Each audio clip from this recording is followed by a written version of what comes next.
Hello, everybody. Before reading the weather forecast, we have some good news for you. I am sure you will all be pleased to know that Sandy Powell, who was reported in all the papers as missing, has been traced to the North Pole. Fortunately, he took with him a wireless transmitting set, and in a few moments we are going to relay him, and he will give you his own story direct from the North Pole. Hello? Hello? Is that London? It's Sandy speaking. Not Bandy, Sandy. I'm speaking from the North Pole. The North Pole, not the Maypole. Can you hear me? Yes, I've arrived here all right, and I'm quite well except for a few chilblains and a frozen diary. Can you hear me? Will you be able to relay what I'm saying, please? Yeah, I should like my mother to know that I've found the North Pole and that I'm safe and sound. I wouldn't trouble you, only I haven't found the post office yet. Are you going to relay me now? I wish I could do the same with those eggs I brought with me. Hello? Will Mrs. Brown of 17 Lotus Row go immediately to the Prince of Wales and fetch me mother out of the saloon bar?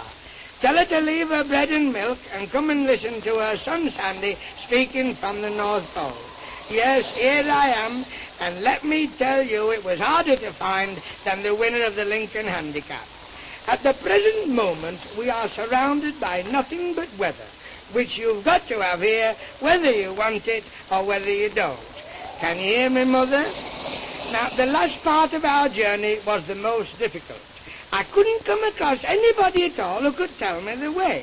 And about 2 weeks ago, I asked a couple of Eskimos, and they said they'd never heard of the North Pole, but they thought I was going the right way for up the pole. Can you hear me, Mother?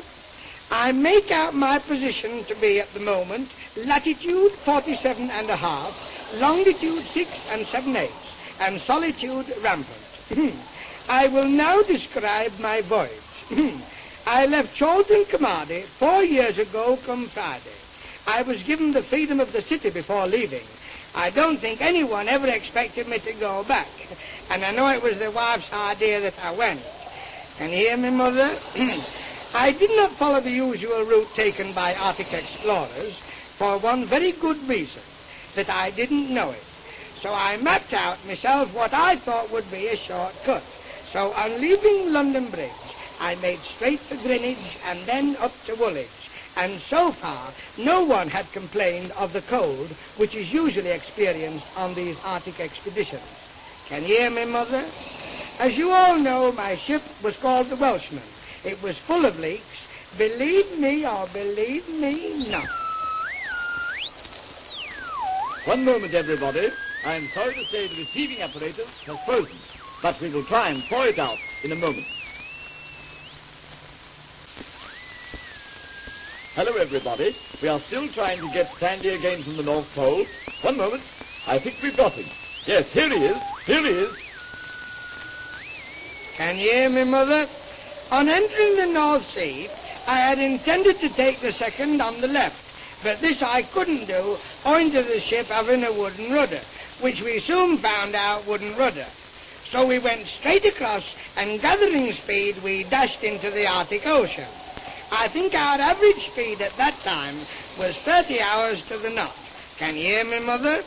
It was after a couple of weeks in the Arctic Ocean that we began to feel the cold a little, and I was very glad that I'd had the presence of mind to bring an overcoat with me. It was here that the ship's doctor wanted to turn back, because he discovered that he'd left his little black bag behind. Of course, I couldn't agree to that. So on we went, and the further we went, the colder it got. Do you know, on that deck, the temperature got so low we had to stoop down to see it. Our fingers got so numbed, well, we could hardly handle the billiard cues. The cook got anxious about our food, so I gave orders that all the barrels should be placed near the stove, and that there should be half-hourly inspections of the bungholes. Talk about cold. Well, you've all heard the old saying about it being cold enough to freeze the... Can you hear me, Mother? Well, at last our breath actually froze as it left our mouths. The captain used to collect his, thaw it, and then rebottle it. Now, I was suffering from a cold in the head at the time, but a handkerchief was no good. I used to carry a little hammer in my waistcoat pocket, and then we struck an ice pack. Nothing but ice as far as you could see and a little bit further. So we loaded up the sleighs and got out the dogs. Now, as speed was our main object, I didn't bring ordinary sleigh dogs with me. No, I brought some racing greyhounds. And the first day not only broke 3 track records, but smashed the gramophone as well. After 5 days on the ice, we came across the tracks of a polar bear, and away dashed the cook, with a rifle in one hand and a currant bun in the other. It appears that he had promised his wife that he would take her back a bearskin, but evidently the bear didn't think so, so we had to get another cook. Can you hear me, Mother? All the rest of the crew are well, except the ship's doctor. He slipped on the ice last Monday and broke his stethoscope. Now, before I finish transmitting, I want all of you, when you leave your nice warm fires tonight and go to a nice warm bed with a nice hot water bottle and a steaming nightcap, just to remember that I'm at the North Pole mid the snow and ice. So cold am I don't know what to do. You can tell that I am British by the colour of me nose. 3 cheers for the red, white and blue. Can you hear me, Mother?